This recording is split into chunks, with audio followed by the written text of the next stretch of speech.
Missed call ఓటింగ్స్లో వచ్చేసరికి కళ్యాణ్ గారు టాప్లో ఉన్నారంట. 1% లీడ్తో ఉన్నారు. తనుజ గారు వచ్చేసరికి స్ట్రాంగ్గా సెకండ్ పొజిషన్లో ఉన్నారంట. సో ఇది వచ్చేసరికి మిస్డ్ కాల్ అప్డేట్సే, జియో హాట్స్టార్ ఓటింగ్ కాదు, ఓన్లీ మిస్డ్ కాల్స్ ఓట్ చేసినాయి అనమాట. ఇది వచ్చేసరికి మనకి ట్రస్టెడ్ బజ్ నుంచి వచ్చిన న్యూస్ అనమాట. ఇది ఓటింగ్ పొజిషన్, బట్ ఇది అఫీషియల్ అని వాళ్ళు అంటున్నారు. బట్ నేనైతే దీన్ని అఫీషియల్ అని అనుకోవట్లేదు. మీరు కూడా అఫీషియల్స్ అయితే నమ్మకండి. మీకు ఎవరు చెప్పినా సరే అఫీషియల్ ఓటింగ్ పొజిషన్ నమ్మకండి. అఫీషియల్ ఓటింగ్ పొజిషన్ కేవలం జియో హాట్స్టార్ అండ్ బిగ్ బాస్ టీమ్కి మాత్రమే తెలుస్తాయి. అందరు చెప్పే ఓటింగ్ పొజిషన్స్ కూడా మాక్సిమం అన్అఫీషియలే ఉంటాయి అనమాట. బట్ నేను కూడా అన్అఫీషియల్ అని చెప్తున్నాను, బట్ రిఫరెన్స్ కోసం చెప్తున్నాను.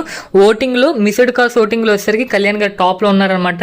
అండ్ తనుజ గారు సెకండ్ పొజిషన్లో ఉన్నారు. అండ్ కళ్యాణ్ గారికి తనుజ గారికి ఓన్లీ 1% డిఫరెన్స్ ఉందంట. 1% లీడ్తో కళ్యాణ్ గారు టాప్ 1 పొజిషన్లో మెయింటైన్ అవుతున్నారంట మిస్డ్ కాల్స్లో.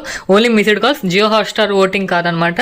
సో ఇది మనకు వచ్చిన trusted buzz missed calls update అనమాట.